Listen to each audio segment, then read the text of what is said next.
Welcome back to my channel. চলে আসলাম আজকে আরেকটা নতুন ভিডিও নিয়ে। আজকে আমি এখনও আছি শিলিগুড়িতে, সুমনদার বাড়িতে। আর আজকে বেশ গরম গরম হচ্ছে, এখানে ভালোই গরম লাগছে। তো কালকে রাত্রে পর্যন্ত একটু ঠান্ডা ঠান্ডা ছিল, বাট এখানে ভালোই গরম লাগছে এখনও। আর সকালবেলা তো চা খাওয়া হয়ে গেছে, টিফিনও খেলাম। সুমনদা কিনে নিয়ে এসেছিলো টিফিন, সেটাও খেলাম। এবার রান্নার তৈরি চলছে। আর আমরা তো 1:30টার সময় বেরিয়ে যাব, তার কারণ হচ্ছে আমাদের 3টের সময় ট্রেন, ওই 1:30 থেকে 1:45-2টোর মধ্যে বেরোবো। আর আইস চলে যাবে জলপাইগুড়িতে, ওরও হচ্ছে 2:45-তে ট্রেন। তো একসাথে বেরিয়ে যাব সবাই, আর আমরা একটু বসবো আরও ইয়েতে, স্টেশনে। তো এখন দৌড়ঝাঁপ চলছে। তো ঠিক আছে, কতটা কি পারি তোমাদের সাথে শেয়ার করছি। ও হ্যাঁ, আর যারা হচ্ছে এখনো পর্যন্ত আমার ভিডিওটা লাইক করোনি, তারা প্লিজ আমার ভিডিওটা লাইক করে দিও। তনুর কিন্তু মশা তাড়ানোর ভিডিও আছে আমার কাছে। তুলে দেখিয়ে দাও তুমি কি খাচ্ছো। আর এই যে তনু হচ্ছে ব্রেকফাস্ট করছে, আমাদের তো হয়ে গেছে, এবার তনু বসেছে। ওর উপর চাপ পড়ে গেছে বিশাল আজকে। পয়সা নেই অত। আর এই যে সুমনদা রান্না করছে, তোমাদের রান্না করে দেখিয়ে দাও, তুমি রান্না করছো।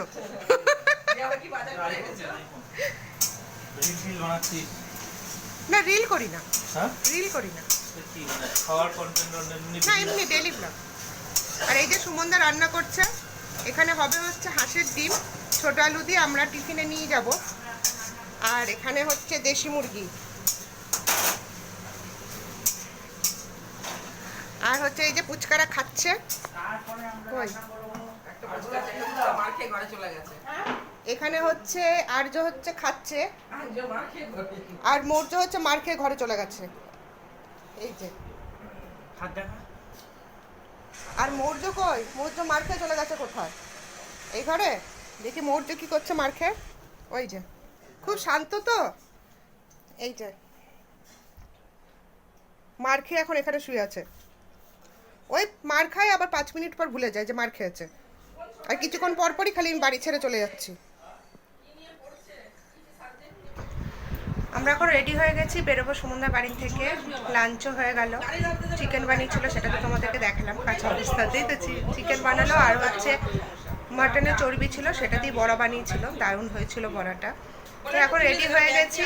তো এখন মনটাও খারাপ হয়ে যাচ্ছে, চলে যেতে হবে, আইস থাকবে এখানে, ও পরে 8 তারিখে যাবে। বেরোনোর জন্য আমরা রেডি হয়ে গেছি, পাপায়ও চলে এসছে, সোমও এসছে। এটা হচ্ছে সোমের ছেলে, এর নাম হচ্ছে আহান। আর্য মৌর্যর সাথে তো তোমাদেরকে পরিচয় করিয়ে দিয়েছি। এই হচ্ছে আমাদের বাড়ির আরেক ছেলে, সে হচ্ছে আহান। তো পাপাই হচ্ছে আমাদেরকে ট্রেনে তুলে দেবে, আর সুমনদার গাড়িতে করে যাব আমরা। ট্রেনে উঠে সিট নিয়ে নিয়েছি আমাদের।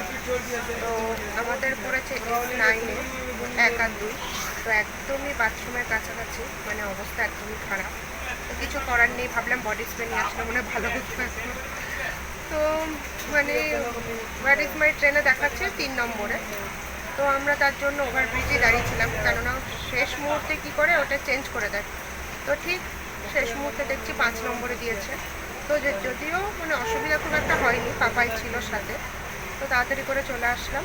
তো দেখা যাক ট্রেন কখন ছাড়ে, 3:05-এ ছাড়ে।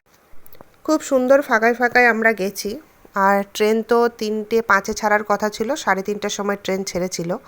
আর আমার আর মামুনি দুজনারই লোয়ার বার্থ পড়েছে। আর সবথেকে ভালো কি, মিডিল বার্থে দুজন আসেইনি। তো আমরা গোটা রাস্তাটাই বেশ শুয়ে আরাম করে করে যেতে পেরেছি। আর আয়ুষ তো যায়নি। তো আয়ুষের জলপাইগুড়ি ট্রেনে যাওয়ার কথা ছিল, বাট পাপাই যেহেতু এসে গেছিলো, আয়ুষ পাপাইয়ের সাথে বাইকে করেই জলপাইগুড়ি চলে গেছিলো। আর আমি আর মামুনি যাচ্ছি, আয়ুষ হচ্ছে পরে আসবে, পাপা ওকে গিয়ে নিয়ে আসবে। তো তোমাদেরকে আবার ট্রেন থেকে বাইরেটা একটু দেখিয়ে নিচ্ছি, খুব ভালো লাগে বাইরেটা, এই দেখো। তারপরে বসে বসে যখন হাঁপিয়ে গেলাম, তখন বিকালবেলা একটু কফি নিয়ে নিলাম। তো খুব একটা যে বাজে ছিল সেটা না, ভালোই ছিল মোটামুটি কফিটা। যদিও বাইরের চা কফি তো বাড়ির থেকে আলাদা হবেই, সেটা তো স্বাভাবিকই। তো কফি খেয়ে নিলাম, মামুনিকে বললাম খেতে, মামুনি বললো খাবে না। আর আমার হচ্ছে মাথাটা একটু ধরে গেছিলো বলে আমি একটু কফিটা খেয়ে নিলাম। আর বাইরের সব দৃশ্য দেখছি। আর ট্রেনটা এতটা ফাঁকা ছিল, এত ভালো লাগছিলো তার জন্য জার্নিং করতে। মানে আমরা এত জার্নিং করি, কিন্তু এত সুন্দর ফাঁকা ট্রেন কখনো পাই না। তো তারপরে বসে থেকে থেকে হাঁপিয়ে গেলাম। আর বেরোনোর সময় তাড়াহুড়ার চোটে তনু অনেক রকম কিছু রান্না করেছিল, বাট ততটা আমি খেতে পারিনি। আসলে কোথাও যাওয়ার হলে আমি কিছু খেতে পারি না। তো একটা চিপস কিনে নিয়েছিলাম, ওটাই খেলাম। তারপর চলে আসলাম একদম সন্ধ্যাবেলা ভিডিও নিয়ে। আর আমি কথা বলছিলাম, তো ভাবলাম ট্রেনটা ফাঁকা ছিল, একটু কথা বলি। কিন্তু এত ট্রেনের আওয়াজ, পরে যখন দেখছি আর কি এডিটিং করার সময়, যে প্রচণ্ড হারে ট্রেনের আওয়াজ হচ্ছে, তাই পরে আমি ভয়েসটা দিলাম। তো মোটামুটি তখন 8টা বাজছিল, তো ভাবলাম তখন ডিনারটা সেরে ফেলি। আমাদের ডিনারে তো তনু লুচি বানিয়ে দিয়েছিল, আর হাঁসের ডিম ছোটো আলু দিয়ে কষা বানিয়ে দিয়েছিল। তো যে ডিম কষাটা এনেছিলাম দারুণ হয়েছিল খেতে। এই যে খুব ভালো লাগছিল, বেশ ঝাল ঝাল বানিয়ে দিয়েছিল। আর নর্থ বেঙ্গলের যে ছোটো আলু পাওয়া যায়, ওটা আমাদের ভীষণ ফেভারিট, বেশ একটু শক্ত শক্ত টাইপের হয় ঠান্ডা হয়ে গেলে। তো সেটা দিয়েই ও বলল যে কষা বানিয়ে দিচ্ছি। তো ঠিকই ছিল। এই করে আমরা 8:30টার মধ্যে ডিনার কমপ্লিট করে শুয়ে পড়েছিলাম, কেননা আমাদের রাত 12টায় নামতে হবে। তো এই যে চলে আসলাম বর্ধমান, তখন বাজছিল মোটামুটি 12টা 15।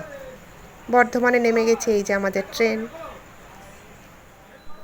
বাজছে মোটামুটি এখন 12টা 15-20, বাড়ি পৌঁছাতে পৌঁছাতে প্রায় 1:30টার কাছাকাছি হবে।